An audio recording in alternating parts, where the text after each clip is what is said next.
Hello, my name is Clarisa de la Cruz-Canales, and this is my presentation about the character Lilo, and it's a case study in the adjustment of disorder.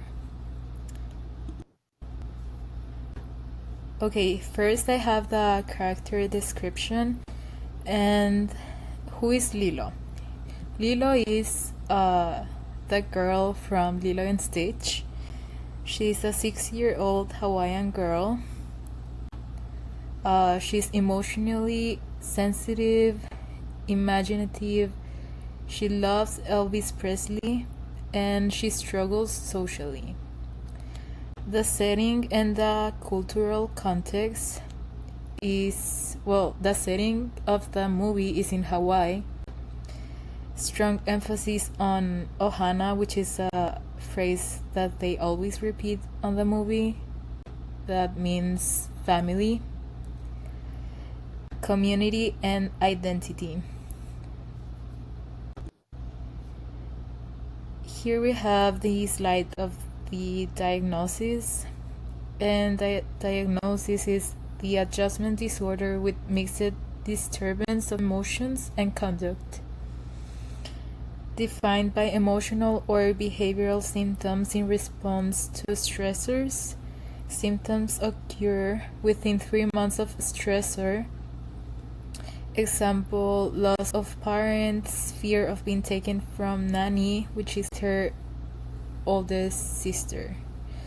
The cultural considerations in Hawaii, the culture therapy might not be the first line of response. Extended family of elders often offer support. Would a Hawaiian therapist diagnose her the same way? Possibly, but might also explore spiritual or familial healing first, which is, can also be the same as the rituals or the cultures that they have over there. This is the other side of the diagnosis, and here we have the stigma and cultural diagnosis, which mental health can be stigmatized, especially in collectivism or non-Western cultures. Kids may be labeled as bad instead of distressed. And here I have the cultural impact on diagnosis, which is Hawaiian values of ohana, which I told you before means family, may delay seeking therapy. And cultural context affects how Lilo symptoms are perceived. And here's the citation where I found this information. Next, we have some things of evidence that I saw also in the movie.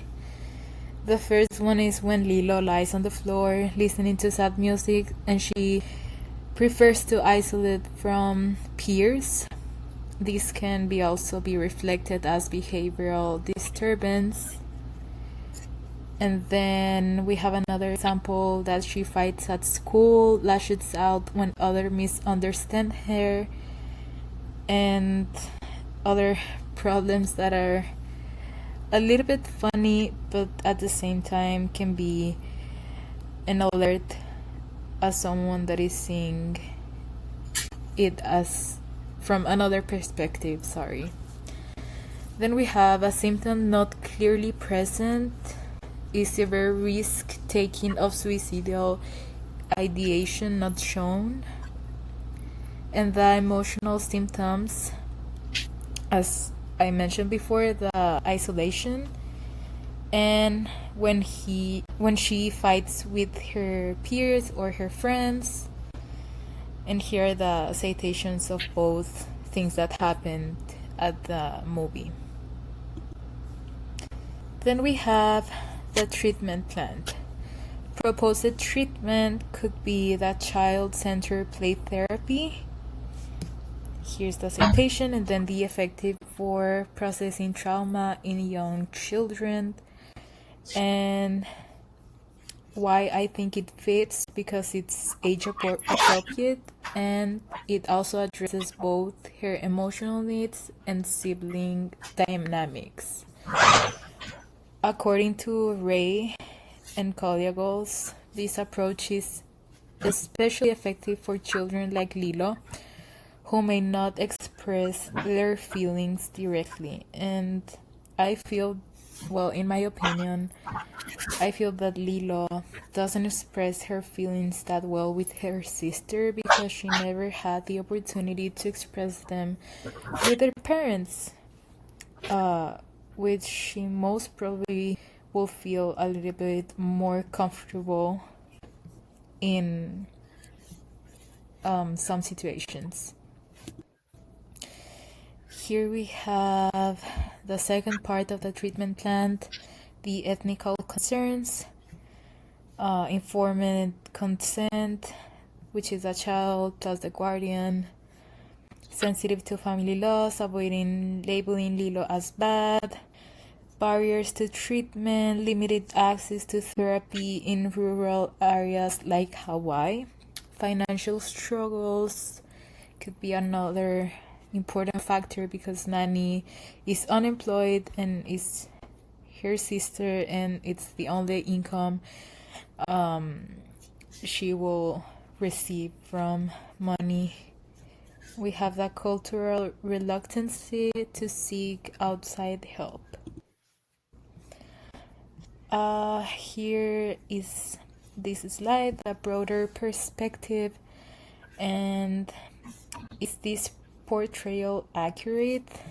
Yes, Lilo shows real signs of grief, misbehavior tied to emotional pain. It is subtle but meaningful. Disney does not name her condition, but the signs are there.